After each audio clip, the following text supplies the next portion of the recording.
जय श्री कृष्णा, राधे राधे। आप सभी भक्तों का हार्दिक स्वागत है आपके अपने यूट्यूब चैनल श्री कृष्ण दीवाने में। आज आप सुन रहे हैं कार्तिक महात्म्य के छठे दिन की कथा। तो आइए सर्वप्रथम भगवान का स्मरण करते हुए आप सभी जन मेरे साथ बोलिए, ओम नमो भगवते वासुदेवाय। शांताकारं भुजगशयनं पद्मनाभं सुरेशं विश्वधारं गगन सदृशं मेघवर्णं शुभांगं लक्ष्मीकान्तं कमलनयनं योगिविद्यानगमयं वन्दे विष्णुं भवभयहरं सर्वलोकैकनाथं।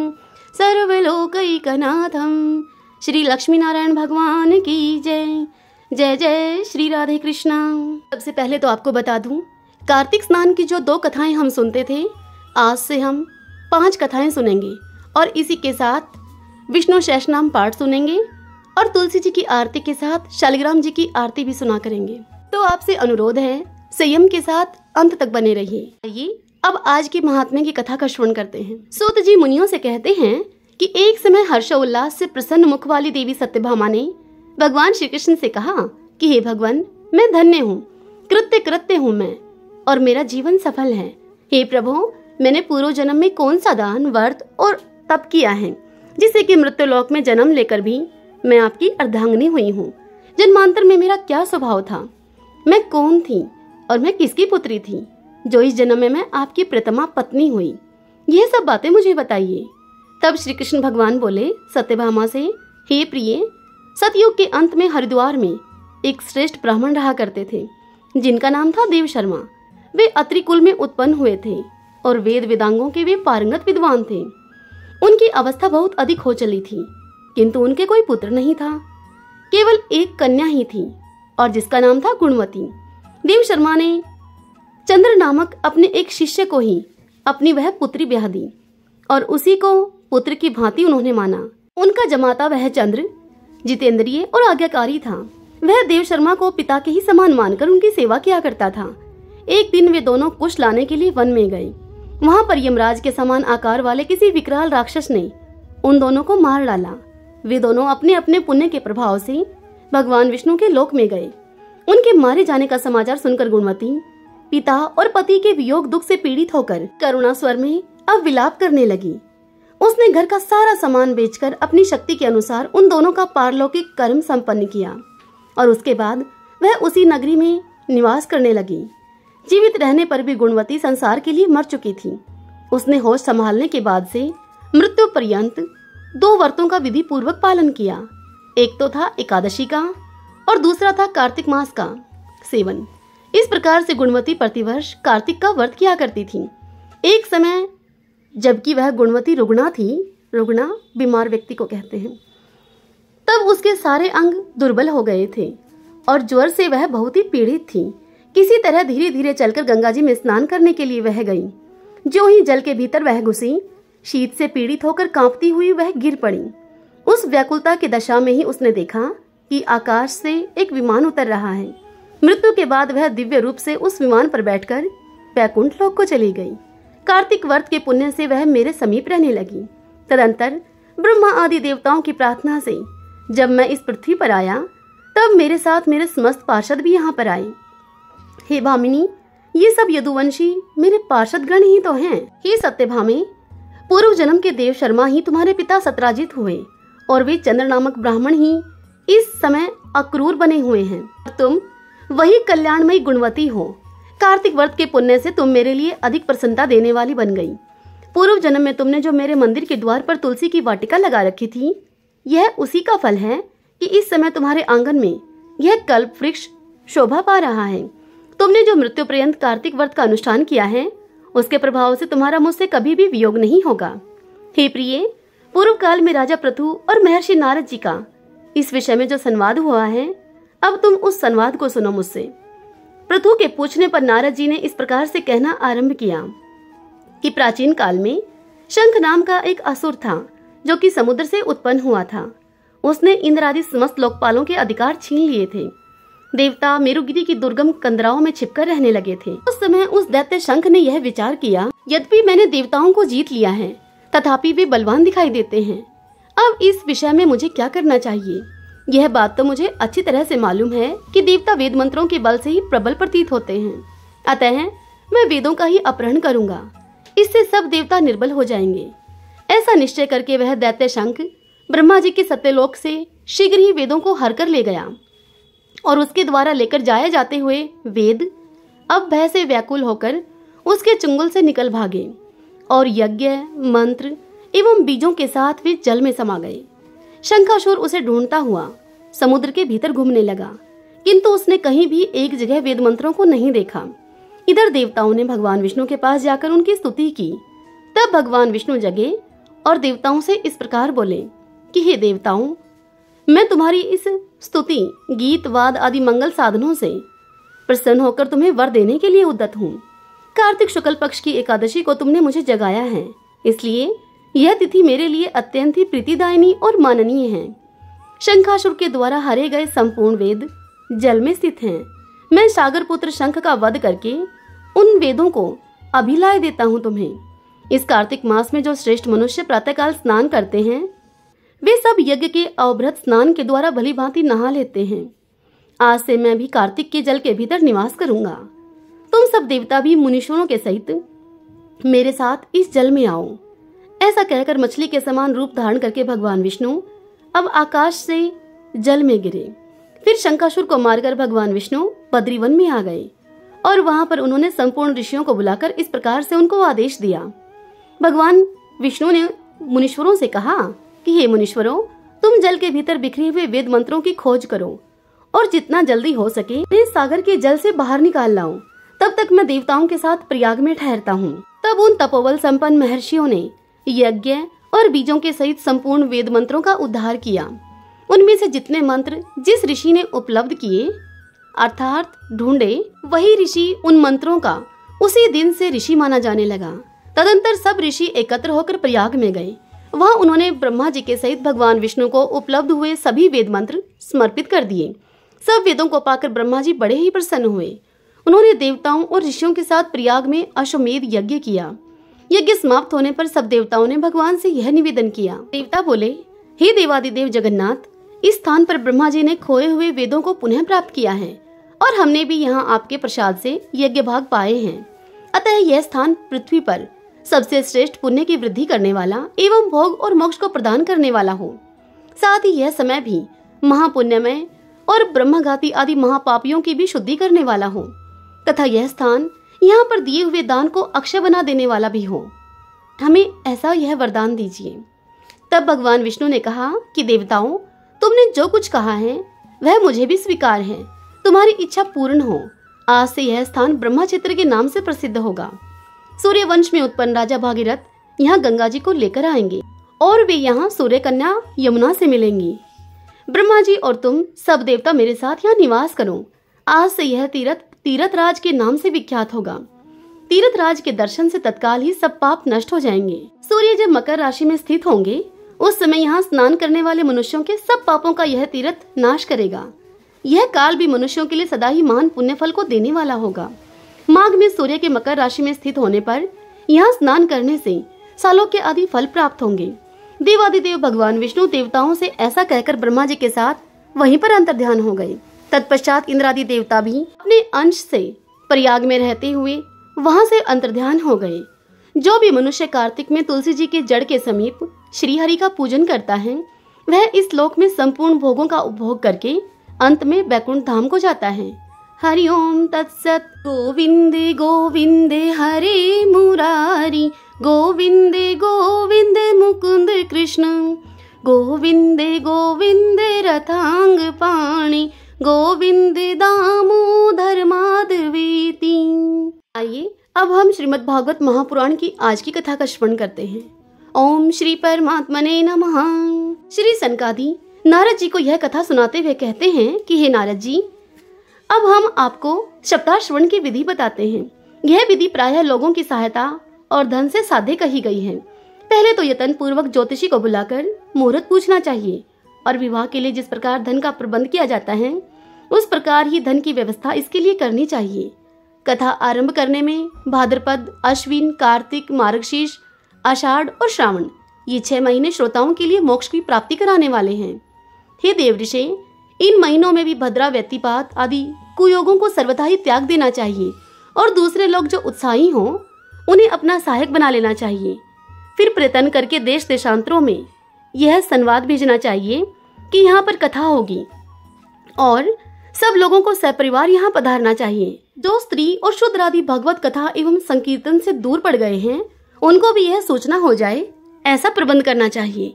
देश देश में जो विरक्त वैष्णव और हरि कीर्तन के प्रेमी हों उनके पास निमंत्रण पत्र अवश्य भेजें। उसे लिखने की विधि कुछ इस प्रकार से बताई गई है।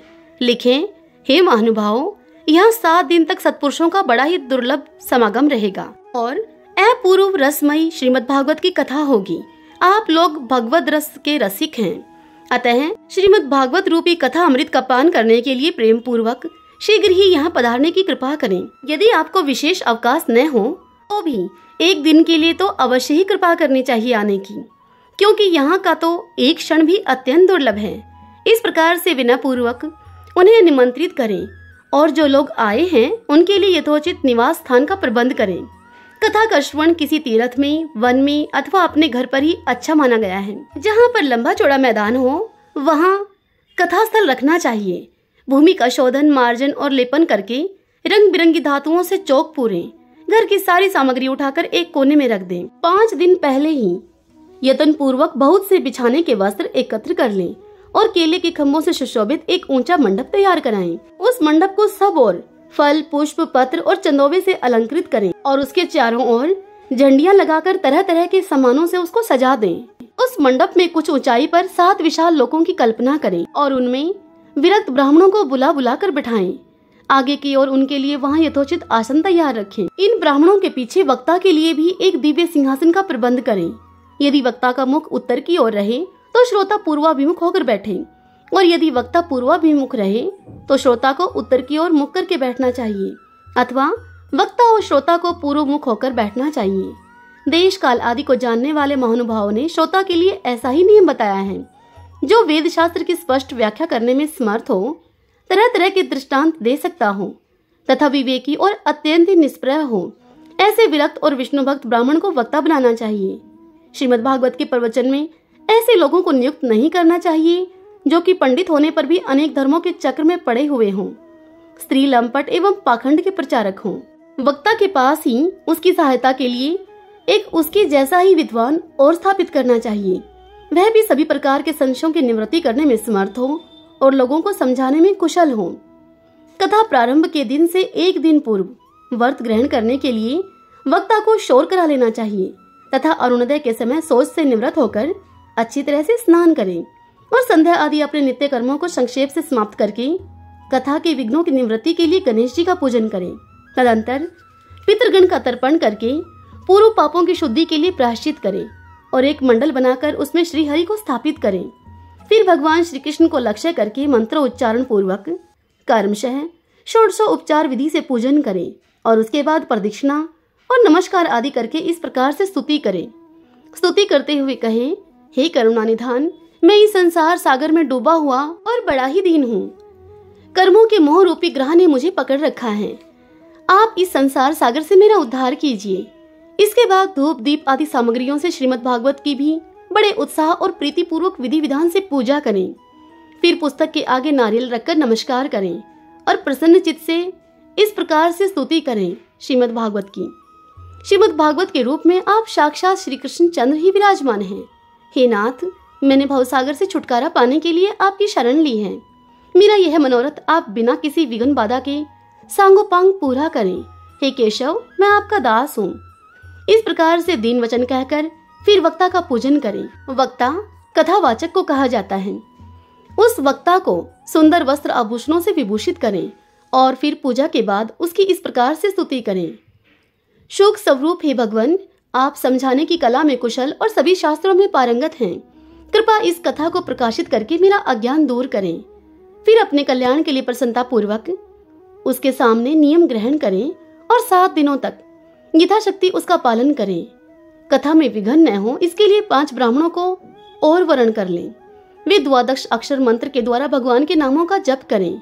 फिर ब्राह्मण अन्य विष्णु भगत एवं कीर्तन करने वालों को नमस्कार करके उनकी पूजा करें और उनकी आज्ञा पाकर स्वयं भी आसन पर बैठ जाएं। जो पुरुष लोक संपत्ति, धन, घर और पुत्र आदि की चिंता को छोड़कर शुद्ध चित्त से केवल कथा में ही ध्यान रखता है, उसे इसके श्रवण का उत्तम फल मिलता है। बुद्धिमान वक्ता को चाहिए कि सूर्योदय से कथा आरंभ करके 3:30 पहर तक मध्यम स्वर से अच्छी तरह से कथा बांचे। दोपहर के समय 2 घड़ी तक कथा को बंद रखे। उस समय कथा के प्रसंग के अनुसार वैष्णवों को भगवान के गुणों का कीर्तन करना चाहिए, व्यर्थ की बातें नहीं करनी चाहिए। कथा के समय मल मूत्र के वेग को काबू में रखने के लिए अल्प आहार सुखकारी होता है, इसीलिए श्रोता केवल एक ही समय हविष्यान्न भोजन करे। यदि शक्ति हो तो 7 दिन निराहार रहकर कथा को सुने, अथवा केवल घी या दूध पीकर सुखपूर्वक श्रवण करे, अथवा फलाहार या फिर एक ही समय भोजन करें। जिससे जैसा नियम सुभीति से सद सके उसी को कथा श्रवण के लिए ग्रहण करें। मैं तो उपवास की अपेक्षा भोजन करना अच्छा समझता हूँ, यदि वह कथा श्रवण में सहायक हो। यदि उपवास से श्रवण में बाधा पहुँचती हो तो वह किसी काम का नहीं है। हे नारद जी, नियम से सप्ताह सुनने वाले पुरुषों के लिए अब नियम सुनिए। विष्णु भगत की दीक्षा से रहित पुरुष कथा श्रवण का अधिकारी नहीं है। जो पुरुष नियम से कथा सुने उसे ब्रह्मचार्य से रहना चाहिए, भूमि पर शयन करना चाहिए और नित्य प्रतिदिन कथा समाप्त होने पर पत्तल में भोजन करना चाहिए। दाल, मधु, तेल, गरिष्ठ अन्न, भाव दूषित पदार्थ और बासी अन्न, इनका उसे सर्वदा ही त्याग करना चाहिए। काम, क्रोध, मद, मान, मत्सर, लोभ, दंभ, मोह और द्वेष को तो अपने पास भी नहीं फटकने देना चाहिए। वह वेद, वैष्णव, ब्राह्मण, गुरु, गो सेवक तथा स्त्री, राजा और महापुरुषों की निंदा से भी बचे। नियम से कथा सुनने वाले पुरुष को रजस्वला स्त्री, अंत्यज, मलेच्छ, पतित, गायत्रीहीन द्विज, ब्राह्मणों से द्वेष करने वाले तथा वेदों को न मानने वाले पुरुषों से बात नहीं करनी चाहिए। सर्वदा सोच, सत्य, दान, मौन, सरलता, विनय और उदारता का बर्ताव करना चाहिए। धनहीन, क्षयरोगी, किसी अन्य रोग से पीड़ित, भाग्यहीन, पापी, पुत्रहीन और मुमुक्षु भी यह कथा श्रवण करें। जिस स्त्री का रजोदर्शन रुक गया हो, जिसके एक ही संतान होकर रह गई हो, जो बांझ हो, जिसकी संतान होकर मर जाती हो अथवा जिसका गर्भ गिर जाता हो, वह यत्न पूर्वक इस कथा को सुने। यदि इस कथा को ये विधिवत सुने तो इन्हें अक्षय पुण्य फल की प्राप्ति हो सकती है। यह अति उत्तम दिव्य कथा करोड़ों यज्ञों का फल देने वाली है। इस प्रकार इस व्रत की विधियों का पालन करके फिर उद्यापन करें। जिन्हें इसके विशेष फल की इच्छा हो वे जन्माष्टमी व्रत के समान ही इस कथा व्रत का उद्यापन करें, किंतु जो भगवान के अकिंचन भगत हैं उनके लिए उद्यापन का कोई आग्रह नहीं है। वे श्रवण से ही पवित्र हैं, क्योंकि वे तो निष्काम भागवत भगत हैं। इस प्रकार जब सप्ताह यज्ञ समाप्त हो जाए तब श्रोताओं को अत्यंत भक्ति पूर्वक पुस्तक और वक्ता की पूजा करनी चाहिए। फिर वक्ता श्रोताओं को प्रसाद, तुलसी और प्रसादी मालाएं दे तथा सब लोग मृदंग और झांझ की मनोहर ध्वनि से सुंदर कीर्तन करें, जय जयकार, नमस्कार और शंख की ध्वनि का घोष कराएं तथा ब्राह्मण और याचकों को धन और अन्न दें। श्रोता विरक्त हो तो कर्म की शांति के लिए दूसरे दिन गीता का पाठ करें। गृहस्थ हो तो हवन करें। उस हवन में दशम स्कंद का एक एक श्लोक पढ़कर विधि पूर्वक खीर, मधु, घी, तिल और अन्न आदि सामग्रियों से आहुति दे, अथवा एकाग्रचित से गायत्री मंत्र के द्वारा हवन करें, क्योंकि तत्वतः यह महापुराण गायत्री स्वरूप ही तो है। होम करने की शक्ति न हो तो उसका फल प्राप्त करने के लिए ब्राह्मणों को हवन सामग्री दान करें। नाना प्रकार की त्रुटियों को दूर करने के लिए विधि में फिर जो न्यूनता अधिकता रह गई हो उसके दोषों की शांति के लिए श्री विष्णु सहस्रनाम का पाठ करें। उससे सभी कर्म सफल हो जाते हैं, सभी दोष शांत हो जाते हैं, क्योंकि कोई भी कर्म विष्णु सहस्रनाम से बढ़कर नहीं है। फिर 12 ब्राह्मणों को खीर और मधु आदि उत्तम उत्तम पदार्थ खिलाएं और व्रत की पूर्ति के लिए गऊ और स्वर्ण का दान करें। सामर्थ्य हो तो 3 तोले सोने का एक सिंहासन बनवाए, उस पर सुंदर अक्षरों में लिखी हुई श्रीमद् भागवत की पोथी को रखकर उसकी आवाहन आदि विविध उपचारों से पूजा करें और फिर जितेंद्रिय आचार्य को उसका वस्त्र, आभूषण एवं गंध आदि से पूजन करके दक्षिणा के सहित वह समर्पण कर दे। योग करने से वह बुद्धिमान दाता जन्म मरण के बंधनों से मुक्त हो जाता है। यह सप्ताह प्रायण की विधि सभी पापों की निवृत्ति करने वाली है। इसका इस प्रकार ठीक ठीक पालन करने से यह मंगलमय भागवत पुराण अभीष्ट फल को प्रदान करता है तथा अर्थ, काम, धर्म और मोक्ष चारों की प्राप्ति का साधन हो जाता है। इसमें संदेह नहीं है। सनकादिक इतनी बात कहकर आगे कहते हैं कि हे नारद जी, इस प्रकार तुम्हें यह सप्ताह श्रवण की विधि हमने पूरी पूरी सुना दी। अब और तुम क्या सुनना चाहते हो? इस श्रीमद् भागवत से भोग और मोक्ष दोनों ही हाथ लग जाते हैं। सूत जी इस कथा को सुनाते हुए शौनक आदि ऋषियों से कहते हैं कि हे शौनक जी, यूं कहकर महामुनि सनकादिक ने 1 सप्ताह तक विधि पूर्वक इस सर्व पापनाशनी, परम पवित्र तथा भोग और मोक्ष को प्रदान करने वाली भागवत कथा का प्रवचन किया। सब प्राणियों ने नियम पूर्वक इसे श्रवण किया। इसके बाद उन्होंने विधि पूर्वक भगवान पुरुषोत्तम की स्तुति की। कथा के अंत में ज्ञान, वैराग्य और भक्ति को बड़ी ही पुष्टि मिली और वे तीनों एकदम तरुण होकर सब जीवों का चित्त अपनी ओर आकर्षित करने लगे। अपना मनोरथ पूर्ण होने से नारद जी को बड़ी ही प्रसन्नता हुई। उनके सारे शरीर में अब रोमांच हो आया और वे परमानंद से पूर्ण हो गए। इस प्रकार कथा को श्रवण करके भगवान के प्यारे नारद जी हाथ जोड़कर प्रेम से गदगद वाणी से सनकादिक से कहने लगे। नारद जी ने सनकादिक से कहा कि मैं धन्य हूँ, आप लोगों ने करुणा करके मुझे बड़ा ही अनुग्रहित किया है। आज मुझे सर्व पापहारी भगवान श्री हरि की प्राप्ति हो गई है। हे तपोधनो, मैं श्रीमद् भागवत श्रवण को ही सब धर्मों से श्रेष्ठ मानता हूँ, क्योंकि जिसके श्रवण से वैकुंठ अर्थात गोलोक बिहारी श्री कृष्ण की प्राप्ति होती है। सूत जी कहते हैं कि हे शौनक जी, वैष्णव श्रेष्ठ नारद जी यों कह ही रहे थे कि तभी वहां घूमते फिरते योगेश्वर श्री सुखदेव जी आ गए। कथा समाप्त होते ही व्यास नंदन श्री सुखदेव जी वहां पधारे। 16 वर्ष की आयु आत्म लाभ से पूर्ण ज्ञान रूपी महासागर का संवर्धन करने के लिए चंद्रमा के समान वे प्रेम से धीरे धीरे श्रीमद् भागवत का पाठ कर रहे थे।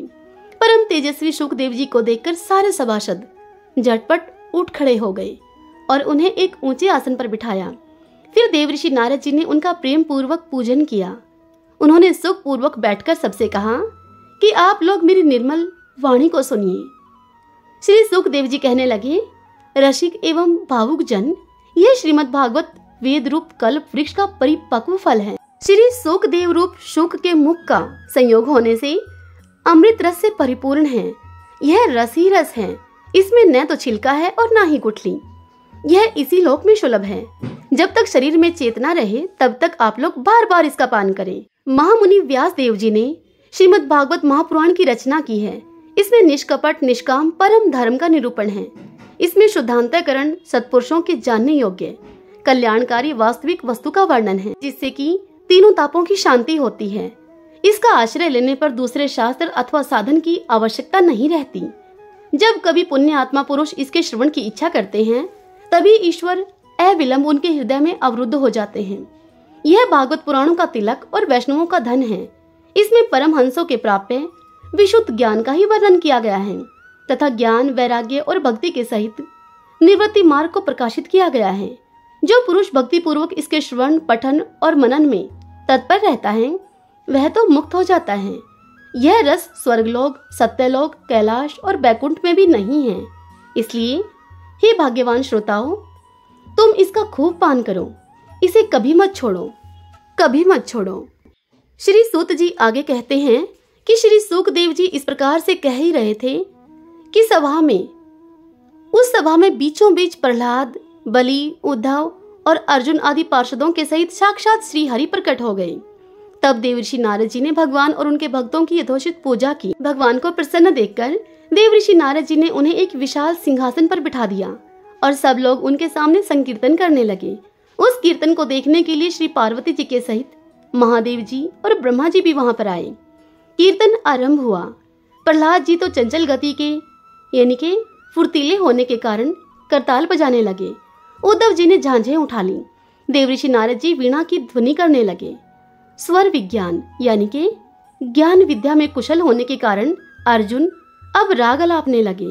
इंद्र ने मृदंग बजाना आरंभ किया। शनकादिक बीच बीच में जय घोष करने लगे और इन सबके आगे श्री सुखदेव जी तरह तरह की सरस अंगी भंगी करके भाव बताने लगे। इन सबके बीच में परम तेजस्वी भक्ति, ज्ञान और वैराग्य नटों के समान नाचने लगे। ऐसा अलौकिक कीर्तन देखकर भगवान बड़े प्रसन्न हो गए और इस प्रकार से भगवान कहने लगे। भगवान बोले कि मैं तुम्हारी इस कथा और कीर्तन से बहुत प्रसन्न हूँ। तुम्हारे भक्ति भाव ने इस समय मुझे अपने वश में कर लिया है। अतः तुम लोग मुझसे वर मांगो। भगवान के ये वचन सुनकर अब सब लोग बड़े प्रसन्न हुए और प्रेम आदर चित्त से भगवान से वे बोले। सभी कहने लगे कि भगवान, हमारी तो यही अभिलाषा है कि भविष्य में भी जहाँ कहीं सप्ताह कथा हो वहाँ आप इन पार्षदों के सहित आवश्यक रूप से पधारें। हमारा यह मनोरथ आप पूर्ण कर दीजिए। तब भगवान ने तथास्तु कहकर प्रभु वहीं पर अंतर्ध्यान हो गए। इसके बाद नारद जी ने भगवान तथा उनके पार्षदों के चरणों को लक्ष्य करके उनको प्रणाम किया और फिर श्री शुकदेव जी आदि तपस्वियों को भी नमस्कार किया। कथा अमृत का पान करने से सब लोगों को बड़ा ही आनंद हुआ। उनका सारा मोह नष्ट हो गया। फिर वे सब लोग अपने अपने स्थानों को चले गए। उस समय श्री शुकदेव जी ने भक्ति को उसके पुत्रों के सहित अपने शास्त्र में स्थापित कर दिया। इसी से भागवत का सेवन करने से श्री हरि वैष्णवों के हृदय में आ विराजते हैं। जो लोग दरिद्रता के दुख ज्वर की ज्वाला से दग्ध हो रहे हैं, जिन्हें माया पिशाची ने नोंद डाला है तथा जो संसार समुद्र में डूब रहे हैं, उनका कल्याण करने के लिए श्रीमद् भागवत सिंहनाद कर रहा है। यह सुनकर शौनक जी ने पूछा, हे सुत जी, शुकदेव जी ने राजा परीक्षित को, गोकर्ण जी ने धुंधुकारी को और सनकादिक ने नारद जी को किस किस समय यह ग्रंथ सुनाया था? मेरा यह संशय आप दूर कीजिए।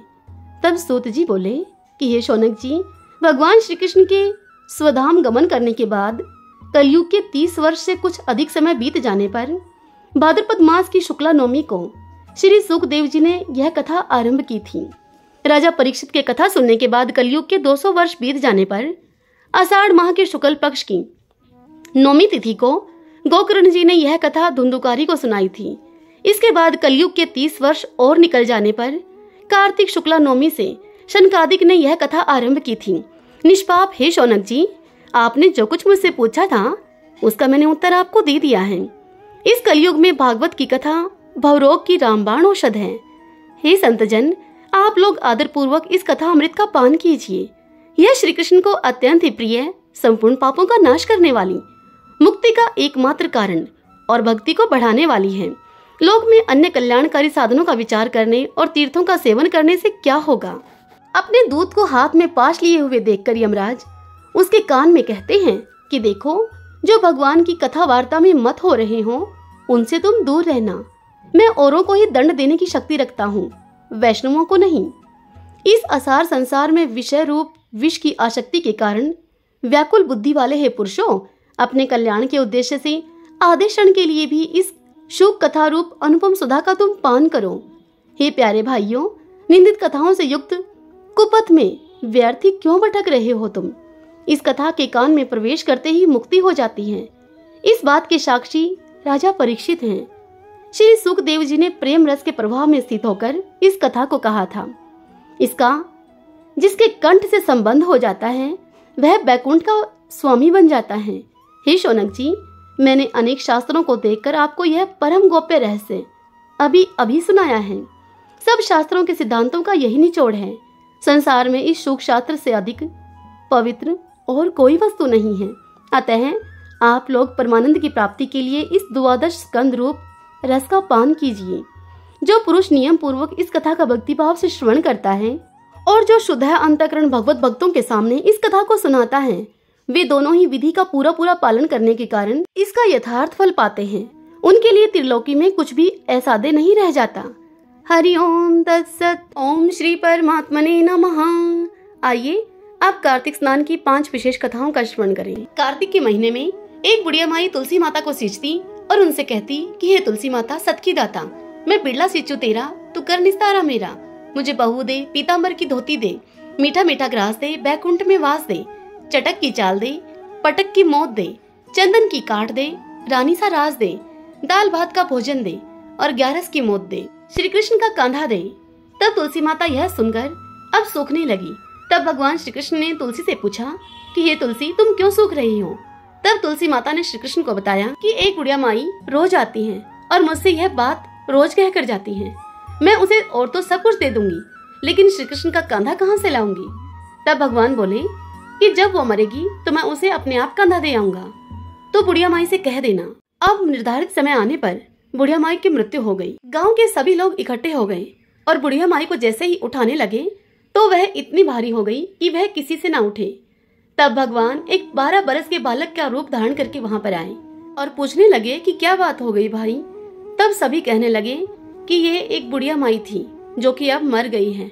बहुत पूजा पाठ किया करती थी, लेकिन फिर भी यह किसी से उठाई नहीं जा रही है। यह सुनकर ब्राह्मण का रूप धारण करके आए हुए भगवान अब बुढ़िया माई के निकट गए और उसके कान में कुछ इस प्रकार से बोले, बुढ़िया माई अपने मन की निकाल ले, पीताम्बर की धोती ले, मीठा मीठा घास ले, बैकुंठ का वास ले, चटक की चाल ले, पटक की मौत ले, कृष्ण का कांधा ले।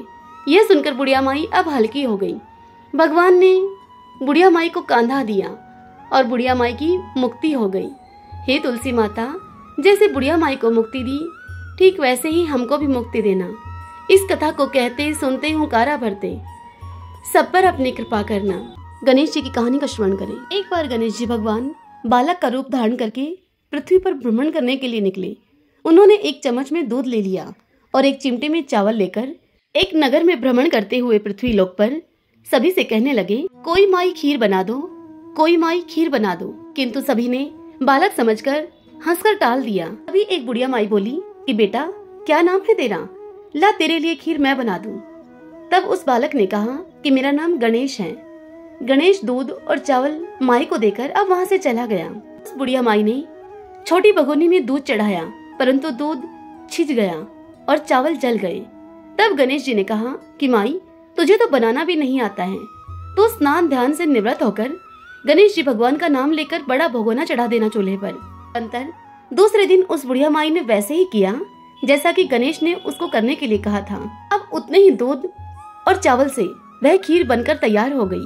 खीर बन गई तब बुढ़िया माई अपनी बहू से कहने लगी कि मैं गणेश को बुलाकर लाती हूँ।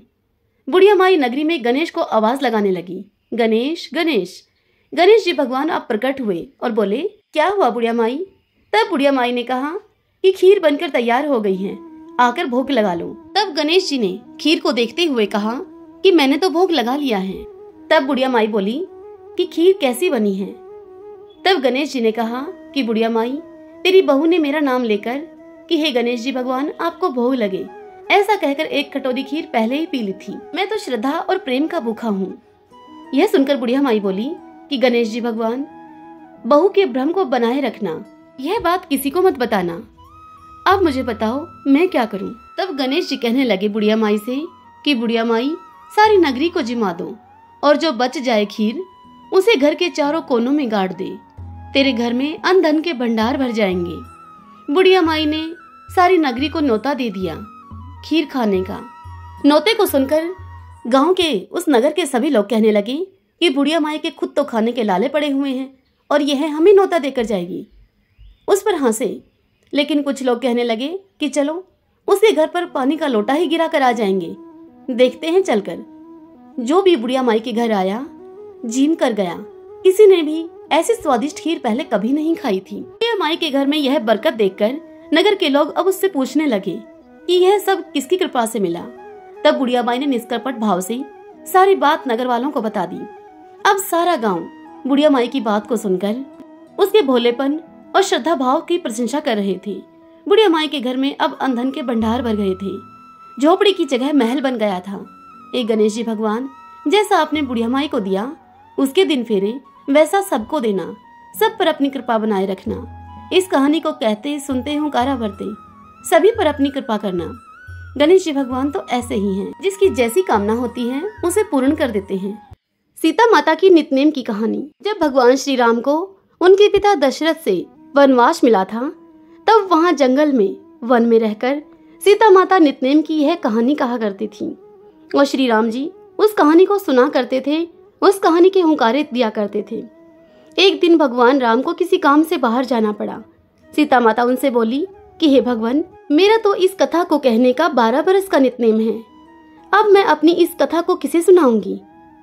तब भगवान श्री राम कहने लगे कि आप ऐसा करना, कुएं की पाल पर जाकर बैठ जाना, वहां पर औरतें पानी भरने तो आएंगी ही, तो तुम्हारी कहानी भी सुन लेंगी। तब सीता जी कहने लगी कि अच्छा ठीक है।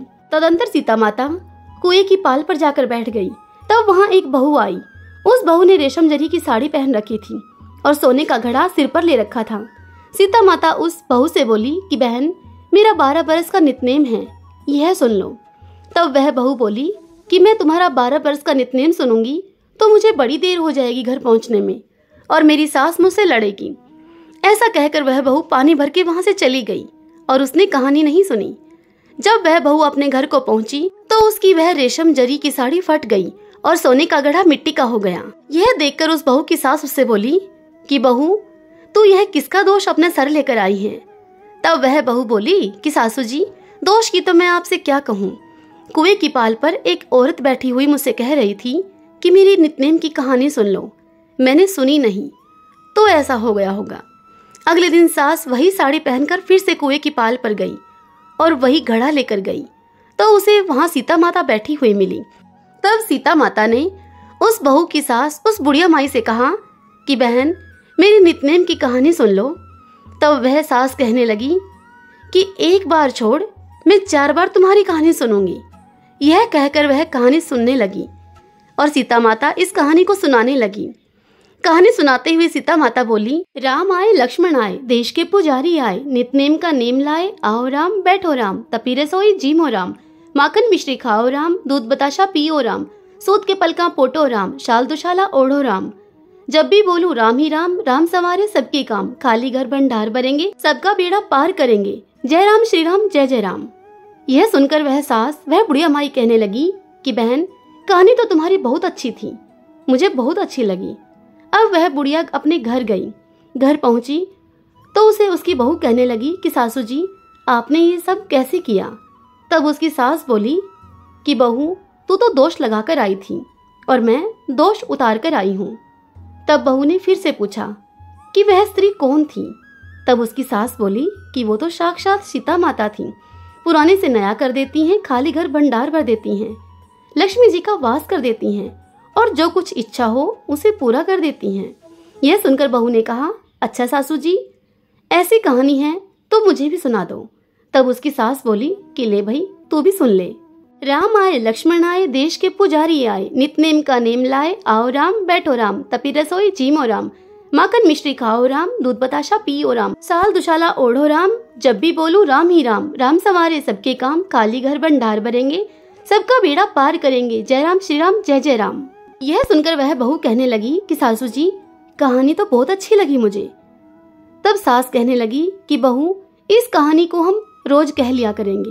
अब सास बहू रोज सुबह उठकर नहाती, पूजा पाठ करती और नितनेम की सीता माता की यह कहानी कहती।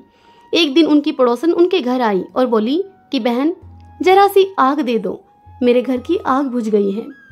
तब वह कहने लगी कि अभी हमने आंच नहीं जलाई है। तब यह सुनकर पड़ोसन बोली कि तुम तो 4 बजे की जगी हुई हो, क्या कर रही थी अब तक तुम उठकर? तब वे दोनों बोली कि हम तो नहाए धोए हैं, पूजा पाठ करी है, सीता माता की नितनेम की कहानी कही है।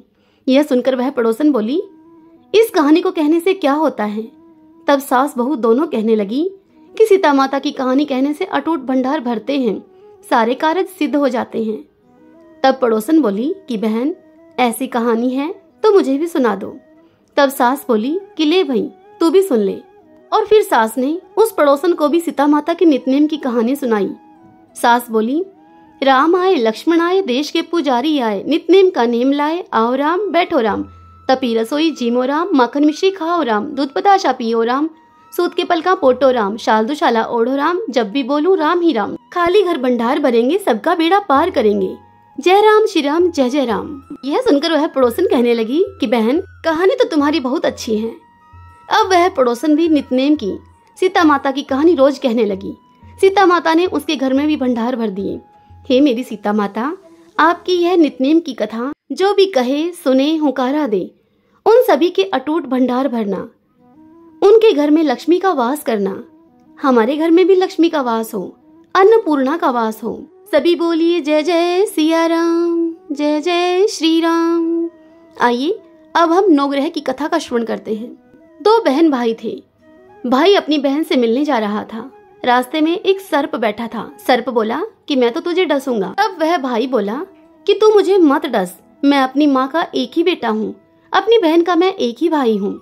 यह सुनकर वह सर्प बोला, ना, तेरे 9 ग्रह की दशा लगी हुई है, मैं तो तुझे डसूंगा। अब लड़का बोला, अच्छी बात है, मैं अपनी बहन से मिलकर आऊं, आती बार तू मुझे डस लेना। तब सर्प बोला, क्या पता तू इस रास्ते से आएगा या नहीं आएगा, मैं तो तुझे अभी डसूंगा। तब वह लड़का बोला, अच्छा तू ऐसा कर, मेरे थैले में बैठ जा। सर्प अब थैले में बैठ गया और फिर उस भाई ने सर्प के ऊपर बेल पत्ते डाल दिए। अंतर वह लड़का अपनी बहन के घर पहुंचा। बहन 9 ग्रहों की कहानी कहती थी। बहन भाई से बोली कि भाई तू बैठ जा, बाद में बात करेंगे, पहले मेरी कहानी सुन ले तू। बहन ने कहानी कही, जीव की, जानवर की, हाथी की, घोड़े की, भाई बहन की, घर के धनी की, धी के जमाई की, देवरानी की, जेठानी की, सास की, ससुर की, संग की, सहेलियों की, सबके 9 ग्रह शांत हो जाइयो। ग्रह चाले 8 पग, बंदा चाले 4 पग, सांप बिच्छू भंवरे सब आग में जल जाइयो। बहन कहानी कहकर अब खड़ी हो गई। तब वह भाई से बोली कि भाई इस थैले में क्या लेकर आया है? तब वह लड़का बोला कि बहन कुछ नहीं लेकर आया। मगर बहन ने जबरदस्ती वह थैला अपने भाई से छीन लिया। जब उस बहन ने थैला खोल कर देखा तो क्या देखा कि बेल पत्ते के केले और संतरे बन गए और सर्प का हार बन गया। केले संतरे उस बहन ने बच्चों को दे दिए, हार अपने गले में पहन लिया। वह बहन हार पहनकर आई तो उसका भाई बोला कि बहन तू तो बहुत गरीब थी, इतना महंगा हार कहाँ से लेकर आई है? तब उसकी बहन बोली, हाँ भाई, मैं तो तब भी गरीब थी और आज भी गरीब हूँ, तू ही मेरा यह हार लेकर आया है। तब उसका भाई बोला, नहीं बहन, मैं तो तेरा हार नहीं लेकर आया, मैं तो अपनी मौत का सामान लेकर आया था। तेरी कहानी कहने से ये मेरी मौत का सामान, यह नाग हार बन गया। ये तेरे भाग्य का ही है, तू ही रख ले इसको। बहन फिर भाई से बोली कि भाई तुम्हारे 9 ग्रह की दशा लग रही है, मेरी भाभी से जाकर तुम कहना कि वह 9 ग्रह की कहानी कहा करेगी।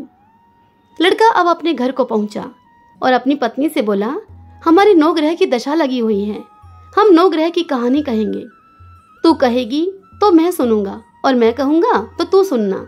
अब जाकर चावल चीनी के दाने लेकर आ, लोटा भर के पानी ला। तब उसकी पत्नी चावल चीनी के दाने लेकर आई और लोटा भर के जल ले आई। तब उन्होंने कहानी कही, जीव की, जानवर की, हाथी की, घोड़े की, कुत्ते की, बिल्ली की, देवरानी की, जेठानी की, सासू की, ससुरे की, घर के धनी की, बहन की, भाई की, सबके 9 ग्रह शांत हो जाइयो। ग्रह चाले 8 पग, बंदा चाले 4 पग, सांप बिच्छू भंवरे सब आग में जल जाइयो।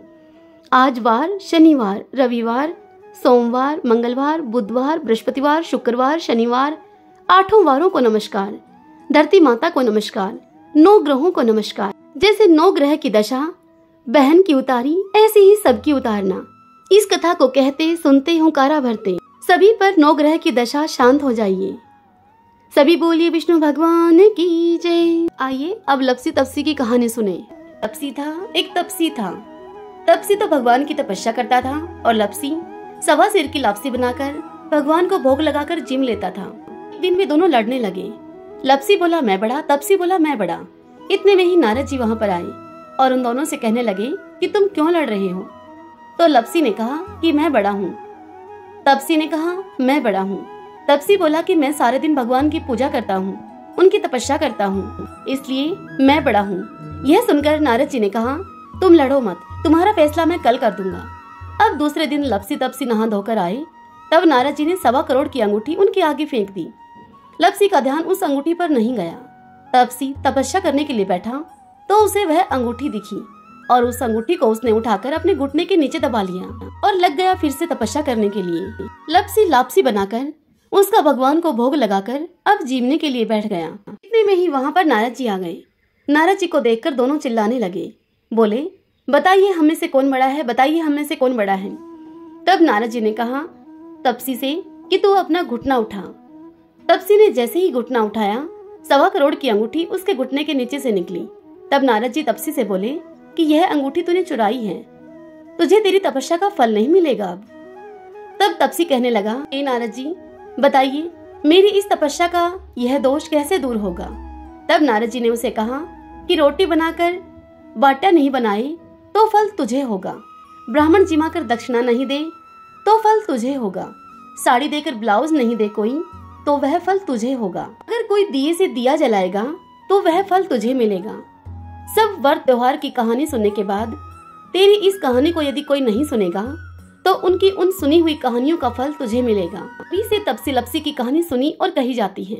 कहानी सुनने के बाद ऐसे कहें कि लपसी का फल लपसी को मिले, तपसी का फल तपसी को मिले और हमारी कहानी सुनने का फल हमें मिले। आइए अब तुलसी महारानी और शालिग्राम जी की आरती करते हुए अंत में श्री विष्णु सहस्त्रनाम का श्रवण करें, ताकि कार्तिक स्नान के दौरान हुए जाने अनजाने अपराधों का शमन हो सके और इस स्नान का हमें संपूर्ण फल प्राप्त हो। जय जय तुलसी माता, सब जग की सुखदाता वरदाता। जय जय तुलसी माता, सब योगों के ऊपर, सब रोगों के ऊपर, रुच से रक्षा करके भवत्राता। जय जय तुलसी माता, बटुपुत्री हे श्यामा, सुरबल हे ग्राम्या, विष्णु प्रिय जो तुमको सेवे, सो नर तर जाता। जय जय तुलसी माता, हरि के शीश विराजत, त्रिभुवन से हो वंदित, पतित जनों की तारिणी विख्याता। जय जय तुलसी माता, लेकर जन्म विजन में आई दिव्य भवन में, मानव लोक तुम्हीं से सुख संपत्ति पाता। जय जय तुलसी माता, हरि को तुम अति प्यारी, श्याम वरण सुकुमारी, प्रेम अजब है उनका तुमसे कैसा नाता। जय जय तुलसी माता, हमारी विपद हरो तुम, कृपा करो माता। मैया जय तुलसी माता, जय जय तुलसी माता, सब जग की सुखदाता, सबकी वरदाता। मैया जय तुलसी माता। बोलिए तुलसी महारानी की जय। शालिग्राम सुनो विनती मेरी, यह वरदान दया कर पाऊं, प्रातः समय उठी मंजन करके, प्रेम सहित मैं स्नान कराऊं। चंदन धूप दीप तुलसी तल, वरण वरण के पुष्प चढ़ाऊं। तुम्हारे सामने नृत्य करूं नित, प्रभु घंटा शंख मृदंग बजाऊं। चरण धोए चरणामृत लेकर, कुटुंब सहित बैकुंठ सिधाऊं। जो कुछ रूखा सूखा घर में, भोग लगा कर भोजन पाऊं। मन वचन कर्म से पाप किए जो, परिक्रमा के साथ बहाऊं। ऐसी कृपा करो तुम मुझ पर, यम के द्वार में जाने न पाऊं। माधो मास की विनती यही है, हरिदासन के दास कहाऊं। शालिग्राम सुनो विनती मेरी, यह वरदान दया कर पाऊं। शालिग्राम भगवान की जय। ओम श्री परमात्मने नमः। अथ श्री विष्णु सहस्त्रनाम स्तोत्रम। यस्य स्मरण मात्रेण जन्म संसार बंधनात् विमुच्यते। नमस्तस्मै विष्णवे प्रभ विष्णवे, नमः समस्त भूतानामादि भूताय भूभृते, अनेक रूप रूपाय विष्णवे प्रभ विष्णवे। नमः समस्त भूतानामादि भूताय भूभृते, अनेक रूप रूपाय विष्णवे प्रभ विष्णवे। ओम विश्वम विष्णु है वषट्कारो, भूत भव्य भवत् प्रभु, भूतकृत भूतभृत भाव, भूतात्मा भूत भावने, भूतात्मा परमात्मा च मुक्तानां परमागति है। अव्यय पुरुष साक्षी क्षेत्रज्ञो अक्षर एव च, योगो योग विद्याम नेता प्रधान पुरुषेश्वरः, नारसिंह वपुः श्रीमान केशव पुरुषोत्तम है। सर्वः शिव स्थाणु भूतादि निधिर्व्यय है, संभवो भावनो वर्ता प्रभो प्रभु ईश्वर है।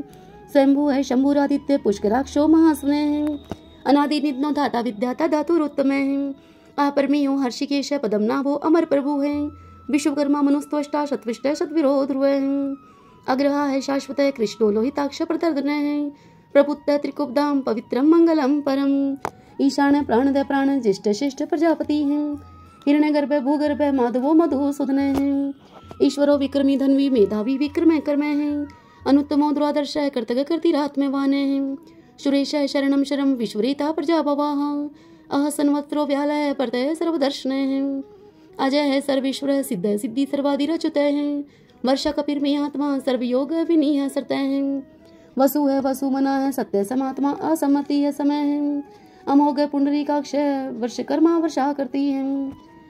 रुद्रो है बहुशिरा है बब्रू है विश्व योनि शुचि श्रवा है।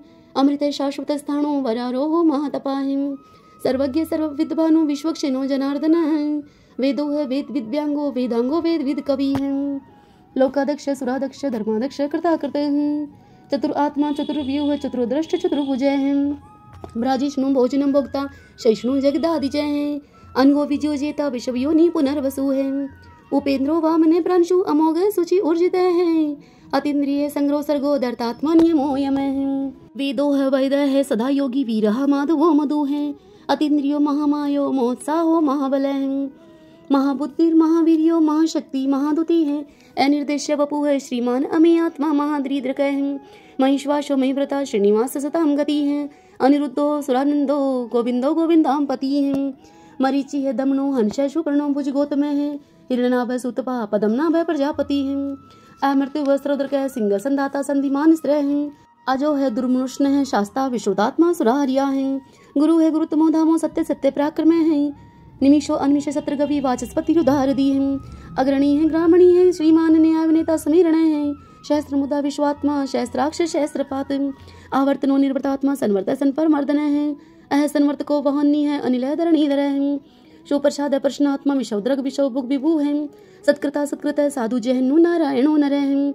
असंख्यो अप्रमेयात्मा विशिष्ट शिष्टकृत सूचि है। सिद्धार्थ सिद्धि संकल्प है सिद्धिदय सिद्धि साधन है। वर्षा ही वर्षभो विष्णु वर्ष परवा वर्षोदर है। वर्धनो वर्धमान है विविक्त है श्रुति सागर है। सुभजो दुर्द्रो वाग्मी महेंद्रो वसुदो वसु है। निक रूप है ब्रद रूप है शिप विष्टि प्रकाश न है। ओजस तेजो दूतीधर है प्रकाशात्मा प्रताप न है। हृदय स्पष्ट अक्षरो मंत्र चंद्राशु भास्कर दूती है। अमृतम शुद्धो भानु शशबिंदु सुरेश्वर है। औषधम जगते सेतु सत्य धर्म पराक्रम है। भूत भव्य भवननाथ है पवने पावनो अनल है। काम काम कृत कांत है काम प्रदय प्रभु है। युगाधिकृत युगावर्तो नेकमायो महाष्ण है। अदृश्य व्यक्त रूप है शस्त्रजित अनंत जित है। इष्टो अवशिष्ट शिष्टेष्ट शिखंडीनो शो वृष है। क्रोध क्रोध कृत कृता विश्व बाहु महीधर है। अच्युत पतित प्राण है प्राण दो वासुवानुजय है। अपाम निर्दिष्टा नम परमतः प्रतिष्ठित है। स्कंद है स्कंदरो दुर्यो वर्दो वायु वाहन है। वासुदेव व्रतभानु आदिदेव पुरंदर है। अशोक स्तारण स्तार शूर शौरी जनेश्वर है। अनुकूल है सतावर्त है पद्मी पदम निवेक्षण है। पदम नाभो अरविंदाक्ष पदम गर्भ शरीर भृत है। महर्दि रिद्धो वरदात्मा मोक्षो गुरुडो दुजय है। अतुल शर्भो भीम सम्यगो हविहारी है। सर्वलक्षण लक्षणयो लक्ष्मीवान समीत जय है। वृक्षरो रोहितो मार्गो हेतु दामोदर सह है। महिद्र महाभागो वेगवान मिताश्न है। उद्भव शोभनो देव श्रीगर्भ परमेश्वर है।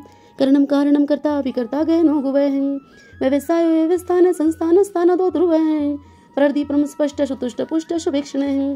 रामो विरामो वीर जो मार्गो न्यो न्यो अन्य है। वीर शक्तिमताम श्रेष्ठो धर्मो धर्म विदुत्तम है। वैकुंठ पुरुष प्राणे प्राणदय प्रणवय पतु है। हिरण्यगर्भ शत्रुघ्नो व्याप्तो वायुर्दोक्ष है। ऋतु है सुदर्शन काल परमेष्टि परिग्रह। उग्र संवस्त्रो दक्षो विश्राम विषव दक्षिण है। विस्तार स्थावर स्थाणु परमाणम बीजम व्ययम। अर्थो अनर्थो महाकोशो महाभोगो महाधन है। अनिर्विणय सतविष्ठो अबू है धर्म यूपो महामख है। नक्षत्र नेमि नक्षत्री शमय शामय शमीहन है। यज्ञ इज्य मही जय च कर्तृसतरम स्ताम गति है। सर्वदर्शी विमुक्तात्मा सर्वज्ञो ज्ञानमुत्तमम्। सुवर्त है सुमुख है सूक्ष्म सुघोष सुखद सुहृत है। मनोहरो जीत क्रोधो वीरबाहु विदारण है। स्वापन सवशो व्यापी नेकात्मा नेक क्रम कृत। वत्सरो वत्सलो वसी रत्नगर्भ धनेश्वर है। धर्म गोप धर्म कृत धर्मी शत अशत शरम अक्षरम विज्ञाता शस्त्रांशु विधाता कृत लक्षण है। कबस्ती नेमि सत्वस्त सिंह भूत महेश्वर है। आदिदेवो महादेवो देवशो देव वृद्ध गुरु है। उत्तरो गोप्तिर्गुप्ता ज्ञान गम्य पुरातन है। शरीर भूत भरत भोक्ता कपिंद्रो गुरु दक्षिण है। सोमपो अमृतप है सोमय पुरुजित पुरुषोत्तम है। विनियोजय सत्य संधो दाशरय सात्वताम पति है। जीवो विनता साक्षी मुकुंदो अमित विक्रम है। अम्बो निदृणंतात्मा मोदिशयो अनंत है। अजय है महार है स्वभाव है जीता मित्र प्रमोदन है। अनंदो नंदनो नंद सतधर्मा त्रिविक्रम है। महर्षि कपिलाचार्य कर्तघमेदनी पति है। त्रिपदा अध्यक्ष माश्रन कृतांत करते हैं।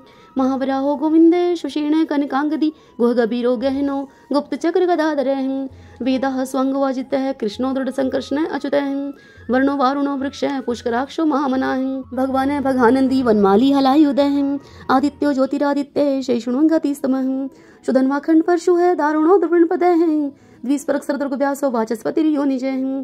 त्रिशामा शाम गशाम निर्वाणम भेषजम भेषकर संन्यास कृत शमय शांत निशा शांति प्रायणम शुभांगम शांति दय सत्रष्टा कुमुदय गोवलेशय गोहितो गोप्तिर्गुप्ता वृषभाक्षो वृषप्रिय अनिवर्ति निर्वर्तात्मा संक्षेपता श्रीम कर शिव श्रीवत्सवक्ष श्रीवास श्रीपति श्रीमतांबर श्रीदय श्रीशय श्रीनिधि श्री विभावन श्रीधर श्रीकर श्रेय श्रीमान लोकत्रयाश्रय स्वक्ष स्वंगस्तानंदो नंदिर ज्योतिर्गणेश्वर विजितात्मा विधेयात्मा सत्कीर्ति संशय उदृण सर्वत चक्षु अनिश शाश्वत स्त्र भूषयो भूषणो भूत विशोक शोक नाशन अर्चिस्मान अर्चित कुंभ विशुद्धात्मा विशोधन अनिर्दो अप्रतिरथ प्रद्युमनोमित विक्रम कालने मीनिहा वीर सूर शौरी जनेश्वर त्रिलोकात्मा त्रिलोकेश केशव केशिहारी कामदेव कामपाल कामिकांत कृतागम अनिर्देश वपु विष्णु वीरो अनंतो धनंजय ब्राह्मणियो ब्रह्माकृत ब्रह्मा ब्रह्म ब्रह्मा विवर्धर ब्रह्माविद ब्राह्मणो ब्रह्मी ब्रह्माज्ञो ब्राह्मण प्रिय महाकर्मो महाकर्मा महातेजा महोरग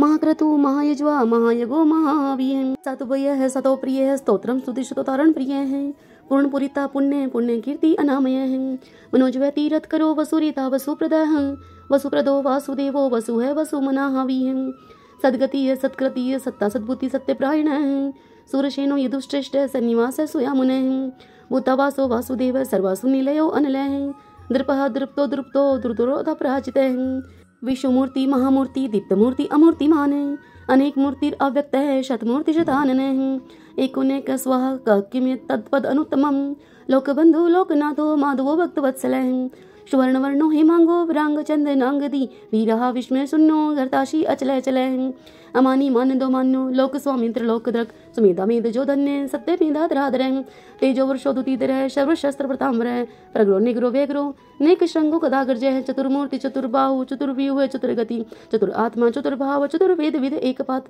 समावर्तो अनिर्वर्तात्मा दुर्जयो दुर्तिकर्म दुर्लभो दुर्गमो दुर्गो दुरावासो दुरारियाय शुभांगो लोक सारंग स्वतंतु स्वतंतु वर्धन इंद्रकर्मा महाकर्मा कृतकर्मा कृतागम उद्भव सुंदरो सुंदो रत्ननाभ सुलोचन अर्को वासन श्रृंगी जयंत सर्व विजयी है सुवर्ण बिंदु अक्षोभ है सर्वागीश्वरेश्वर है महादो महागतो महाभूतो महानिधि है कुंद कुंदरे कुंदे पर्जने पावनो अनिल है अमृताशो अमृतोप सर्वज्ञ सर्वतो मुख है शुलुभ है सुवर्त है सिद्ध शत्रुज शत्रुतापन है नेक्रोध उदम्बरो अशुत चाणुरांद्रणी शोधन है सहस्त्रार्ची सप्त जीव सप्तदा सप्त वाहन है अमूर्ति अंग अचिंत्यो भय करत भय नाशन है अणुहमृत है कृष है स्थूल है गुणवृत निर्गुण महान है ऐद्रत सवद्रत स्वाशयो प्रागवंशो वंशवर्धन है बारभरत कथित योगी योगीश सर्व कामदय है आश्रम श्रमण श्याम शुपर्णो वायु वाहन है धनुर्धरो धनुर्वेदो दंडो दमितादम है अपराजित है सर्वसहो नियंता नियमो अयम है सतोवान सात्विक है सत्य सत्य धर्म प्रायण है अभिप्राय प्रियारो अप्रिय कृत प्रतिवर्धन है विहाय शक्ति ज्योति है सुरुचि उद्भुग विभु है